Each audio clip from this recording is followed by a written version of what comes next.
अस्सलाम वालेकुम friends, welcome to my YouTube channel jam and course. और आज हम जिस मेडिसिन का रिव्यू करने जा रहे हैं उसका नाम है वाइब्रामाइसिन। वाइब्रामाइसिन टैबलेट की फॉर्म में 100 mg की पोटेंसी में अवेलेबल है। इसके साथ ये इंजेक्शन की पैकेजिंग में भी अवेलेबल है। ये फाइजर लेबोरेटरीज की एक प्रोडक्ट है। अगर इसके एक्टिव इंग्रेडिएंट की बात की जाए तो वह डॉक्सीसाइक्लिन।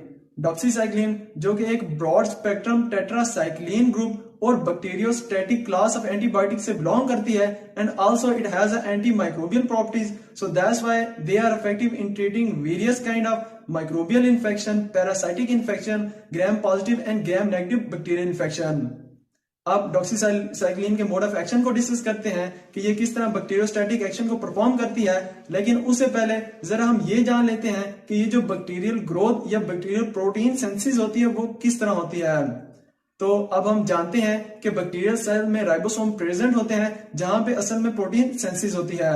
और बैक्टीरियल राइबोसोम के दो सब यूनिट होते हैं, एक 30S यूनिट और दूसरा 50S सब यूनिट। और यहीं पे असल में प्रोटीन सिंथेसिस होती है, यानी जो long chain polypeptide amino acid synthesis होती है वो यहीं हो रही होती है, जिसमें transfer RNA amino acid supply करता है। और ये ट्रांसफर आरएनए जिसके ऊपर अमीनो एसिड अटैच होता है, ये मैसेंजर आरएनए की जो ए साइड है उसके साथ जाके अटैच होता है।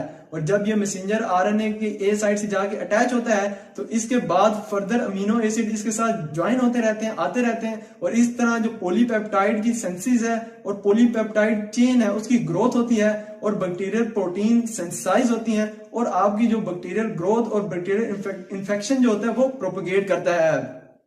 लेकिन जब आप ये ड्रग डॉक्सीसाइक्लिन यूज करते हैं तो ये ट्रांसफर आरएनए की इस binding side which is actually A side in ribosomal सब यूनिट उसको जाके इंटरफेयर करती है, उसको ब्लॉक करती है, जिससे जो आपका ट्रांसफर आरएनए है जिसके ऊपर अमीनो एसिड अटैच होता है वो इस बाइंडिंग साइड से अटैच नहीं होता, न्यू राइबोसोमल प्रोपोगेशन नहीं होती, नए अमीनो एसिड अटैच नहीं होते। और इस तरह से जो पॉलीपेप्टाइड चेन है वो ग्रो नहीं करती। और जब पॉलीपेप्टाइड चेन ग्रो नहीं करती तो इससे बैक्टीरियल प्रोटीन सिंथेसाइज नहीं होती, बैक्टीरियल ग्रोथ भी नहीं होती, बैक्टीरियल एक्टिविटी इनहिबिट हो जाती है। और इस तरह से आपका जो बैक्टीरियल इन्फेक्शन था वो ट्रीट होता है। अब इसके यूजेज और क्लिनिकल एप्लीकेशन को डिस्कस करते हैं। तो ये एक ब्रॉड स्पेक्ट्रम एंटीबायोटिक है जो कि यूज होती है वैरायटी ऑफ बैक्टीरियल इन्फेक्शन में, particularly if you have a upper respiratory tract infection, like if you have a pulmonary pneumonia, chest infection, lungs infection, या अगर आपको ब्रोंकाइटिस या साइनसाइटिस की कंडीशन हो तो उसमें आप इसे सेफली यूज कर सकते हैं।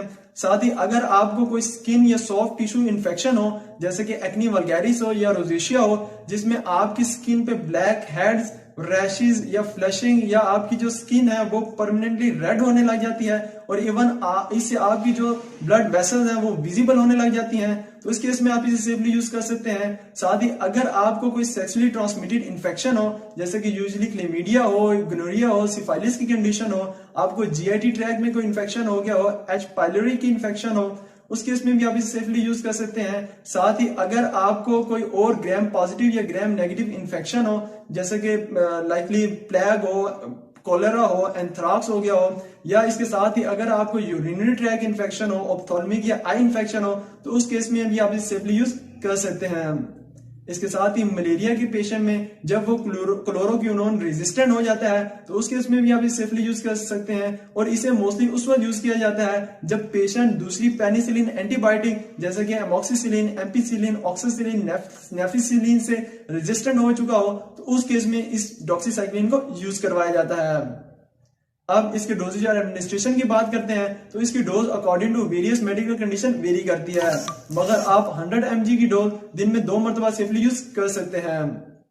अब अगर इसके साइड इफेक्ट्स की बात की जाए तो इसके कॉमनली साइड इफेक्ट्स में नोजिया होना, वोमिटिंग होना, एनोरेक्सिया यानी लॉस ऑफ एपिटाइट का होना, इसके साथ ही आपकी जो बोन और टीथ हैं वो भी इससे अफेक्ट हो सकते हैं। तो अगर आपको मेरी ये वीडियो अच्छी लगी हो तो मेरी सपोर्ट को अप्रिशिएट जरूर कीजिएगा। अपना मेरे यूट्यूब चैनल का जरूर ख्याल रखिएगा। अल्लाह।